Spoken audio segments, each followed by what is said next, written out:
오늘은 작년 한 해 동안 제가 해왔던 직장인 자기계발 총정리를 해보려고 해요. 안녕하세요. 시간을 버는 사람 시사입니다. 저는 MBTI가 ENTP인데요. 항상 새로운 도전을 좋아하는 편이라서 저한테는 24시간이 굉장히 모자라죠. 지난 세 번째 영상을 보신 분들은 아시겠지만 지난 영상에서는 시간을 매우 효율적으로 활용하는 방법에 대해서 알려드렸었는데요. 그럼에도 불구하고 저한테는 그 시간조차 자기 개발을 하는데 사용하고 있습니다. 시간을 쪼개고 어떻게든 시간을 내어서 무언가를 하려고 하는데요. 그러다 보니까 하나라도 제대로 완성된 것도 없고 또 쉬고 싶은 마음에 허구한 날 제껴버리기 일쑤였어요. 어쨌든 지난 한 해 동안 제가 해왔고 지금도 꾸준히 하고 있는 일들을 정리해볼까 합니다.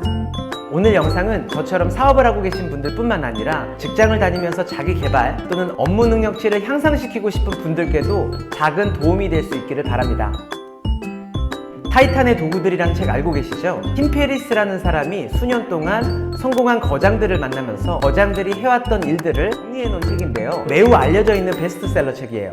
이 책을 보면 애플 CEO, 제너럴 모터스 회장, 월트 디즈니 회장, 우리가 흔히 알고 있는 큰 기업 회장님들은 대부분 4시 30분에 이른 기상을 하는 경우가 많다고 하더라고요. 출근을 하기 전에 최소 3시간 전에 일어나서 명상이나 아침 일기 혹은 간단한 반복 운동 등을 하면 뇌활동이 많아져서 업무 효율이 올라간다고는 하는데, 물론 저도 해봤죠. 4시 30분은 조금 오바인 것 같고, 우리 회사는 이제 9시에 출근을 하니까 6시에 기상을 했었는데 저는 새벽 인간이거든요. 새벽에 자기 개발이든 항상 무언가를 하고 있어요. 그래서 새벽 인간인 저한테는 일찍 일어나는 게 작심 삼일이더라고요. 물론 일찍 일어나니까 업무에 대한 집중력은 굉장히 높아졌던 것 같고요. 판단력도 확실히 좋아지기 때문에 업무 효율 자체는 좋아졌던 것 같아요. 새벽 기상의 장점은 하루를 굉장히 효율적으로 알차게 사용할 수 있어요. 불필요한 행동들은 걸을 수 있고 집중력도 좋아져서 오늘 반드시 해야 될 일들을 오전 안에 모두 다 끝낼 수 있었어요. 일이 아니더라도 무언가를 꼭 해야 된다면 전 세계 거장들이 모두 다 하고 있는, 모두 다 실천하고 있는 새벽 기상 한번 시도해보는 게 어떨까 생각을 해봅니다. 제가 작년 한 해 동안 해왔던 두 번째는 지금도 참 꾸준히 하기 어려운 운동이에요. 큰 마음을 먹고 PT를 신청하기도 했는데 헬스장까지 가는 길이 더 귀찮아서 포기를 했었어요. 나이가 한 살 한 살 더 먹다 보니까 운동을 할 때나 안 할 때를 비교를 해보니 몸 상태나 정신 상태가 확실하게 차이가 나더라고요. 이거를 해결할 수 있는 단 한 가지 방법이 운동이라는 거죠. 요즘에는 운동을 안 하니까 집중력이나 판단력도 흐려지게 되고 뇌가 넉다운 돼 버리는 현상을 보이는데요. 운동은 오늘부터 다시 시작해 보겠습니다. 세 번째는 지난해에 이어서 작년에도 저한테는 가장 큰 득이 됐다고 생각하는 게 글쓰기예요.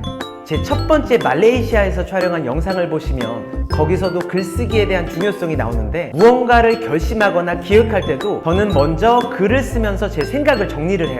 머릿속으로만 항상 기획을 하고 생각을 정리를 하면 똑같은 일을 2번, 3번 반복해서 생각하는 일들이 많더라고요. 하지만 글로 정리를 하면 제 생각을 확실하게 정리를 할 수 있어요.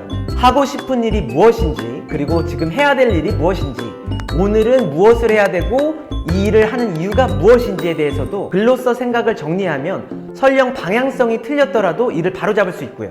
올해는 지금 영상도 찍고 있지만 유튜브를 해야겠다고 다짐을 했었는데 블로그에도 이 유튜브를 시작하는 단계에 대해서 몇 자를 적어보았었어요. 블로그 링크는 이 영상 고정 댓글에 달아놓았으니까 제가 왜 10만 유튜버가 되기를 자신 있어 했는지 궁금하시다면 블로그 글도 함께 읽어주세요. 네 번째는 책 읽기예요.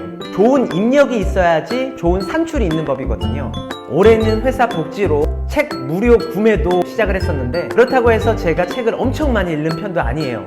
제 침대 머리맡에는 항상 책이 한 권 있는데 요즘에는 하루 5분 책 읽기를 시도하려고 노력을 해요. 항상 시작이 어렵지 5분 정도만 책을 읽기 시작하면 다음 내용이 궁금해지고 생각이 많아지기 때문에 30분, 1시간도 쭉쭉 읽어지거든요. 습관이 답이다 라는 책에서 보면 가난한 사람들의 92%는 독서를 하지 않고 그중 책을 읽는 사람들의 77%는 자기계발 책이 아닌 소설책을 읽는다고 해요. 하지만 부자들은 다르다고 하더라고요. 부자들 중 88%는 하루 30분 이상 독서를 하고 그중 대부분이 자기계발을 위한 독서를 즐긴다고 해요. 인풋이 있다면 반드시 아웃풋도 있는 법이죠. 책 읽기를 꾸준히 한다면 판단력도 좋아지고 글을 쓸 때의 기획력이나 업무 능력치도 자연적으로 높아질 수밖에 없는 것 같아요. 책 읽기나 글쓰기, 어쨌든 꾸준한 게 가장 중요한 것 같습니다.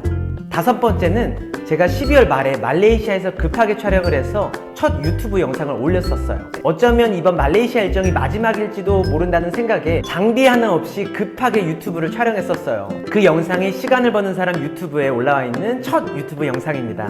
운동을 안 하던 사람이 갑자기 오늘 10시간 동안 운동을 한다고 해서 근육량이 늘어나는 건 아니잖아요. 달리기 선수가 오늘 10시간 열심히 달리기를 해. 그렇다고 12초가 10초가 될 수 있는 건 아니에요. 그래서 어떤 일이든 꾸준함이 가장 중요하다고 생각합니다. 저처럼 잠깐 쉬어가면 어때요? 다시 마음을 잡고 자기 개발에 집중을 한다면 지금 당장은 아니더라도 1년 뒤에 또 한층 성장한 자신의 모습을 볼 수 있을 거라고 확신합니다. 저는 올해도 이 5가지 일을 꾸준히 이어나가야겠네요. 오늘 영상이 도움되셨다면 구독과 좋아요 꼭 부탁드리겠습니다. 지금까지 시간을 버는 사람 시사였습니다. 영상 시청해주셔서 감사합니다.